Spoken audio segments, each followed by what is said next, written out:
Welcome to my weekly podcast, Soul Ventures, Episode 6, Impeccable. This week, I will explore the significance of the word impeccable and find out how, by applying it to aspects of your life, particularly the words you use, this can transform not just your journey, but the lives of all those around you. Last week, I talked about the notion that words are seeds, that you are a gardener and that you're not only in charge of what type of seeds to plant, but what type of garden you are cultivating. So let's sow the seeds for an impeccable garden today, shall we? And as we sow, we shall reap. Once you start exploring with me, you will reconnect with the true essence of you, that what makes you, you. And you will realize that wherever you are on this round, beautiful planet, all roads lead you home. In the time it takes you to have a cup of tea, my aim is that this podcast is just as refreshing and rejuvenating. So think of this as a cup of tea for your ears and a biscuit for the soul. Part 1. The Four Agreements. The ancients understood the power of words very well. The Toltec, a civilization that flourished in what is now present-day central Mexico, lived by 4 agreements or guiding principles. The first of these pillars of Toltec wisdom was, be impeccable with your words. This word impeccable might surprise you when associated with words you use, but if you consider the meaning of the word, faultless or flawless, we can begin to understand the wisdom and significance of this advice. Being impeccable with your words means use your words carefully and with precision, not to emphasize fault. If you think about some of the thoughts and words you tell yourself on a daily basis, or even on a minute by minute basis, I'm sure you can pick out some words or sentences that you would never dream of saying to another person. Yet, we have a tendency to find faults or flaws with ourselves very easily and focus on these at the expense of everything else. We can sometimes be our own harshest critics. And I'm pretty sure we would be the first to speak up and object if another person spoke to us in the same way.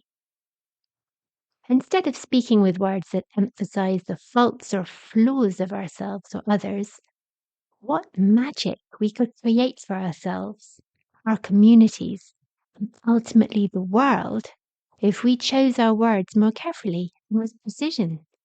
If we recognize words carry energy and that each one has a particular frequency, much like different instruments in an orchestra. There have been experiments on how plants and flowers respond to both positive and negative words.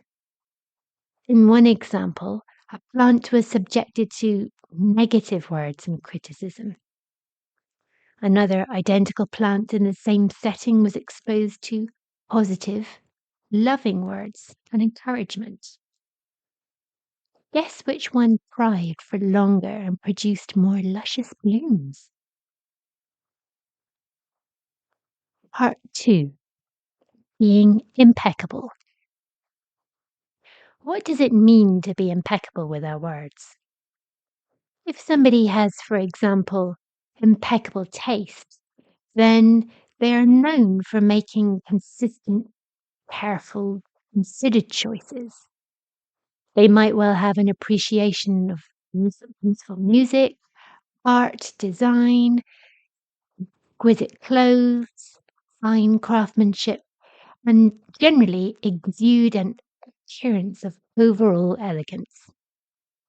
If somebody is impeccable with their words, then they do not use falsehoods. In other words, they take care to speak truthfully and without distorting the meaning of what they want to say. Being impeccable with our words means using words wisely.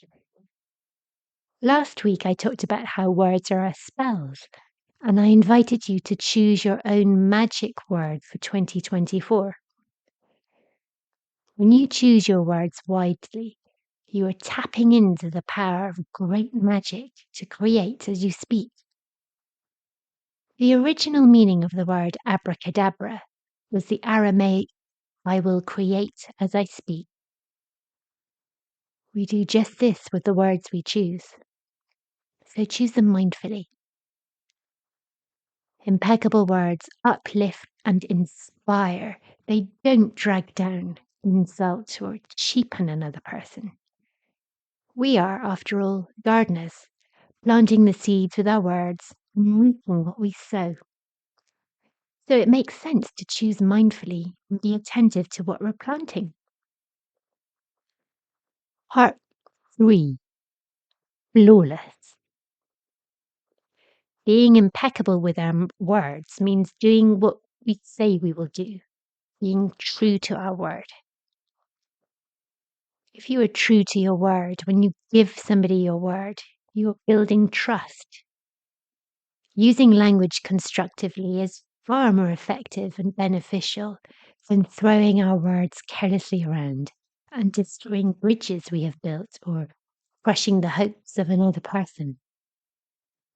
Flawless words, faultless words, are impeccable words. When you give somebody your word, you give them a solemn promise or pledge. I give you my word. This week, I encourage you to mind your language and be impeccable with your words. So there we have it. The key points from today's episode are: words have great power. Let's use them carefully. The first of the Toltec agreements was to be impeccable with your words. And take care with the seeds you are planting. My intention over the course of these episodes is to get you back on track so that you can enjoy the rest of your journey here on Earth. In the next episode, I'll be talking more about the magic of words. Until then, happy travelling. If you enjoyed this episode, you're very welcome to subscribe to my podcast. If you know somebody else who might be interested in it, feel free to share it with them. To find out more, visit my website at www.imjennywilson.com. Here you can find details of how you can download my free PDF ebook, The Hidden Language of Colour. Go to imjennywilson.com and follow the free ebook link. You can also find out details of my books from my website. The books are available from whichever version of Amazon is local to you. Or you can follow me on Instagram at imjennywilson. Let's reconnect next time and explore more of the universal language and the soul. In the meantime, keep expanding and enjoy the journey.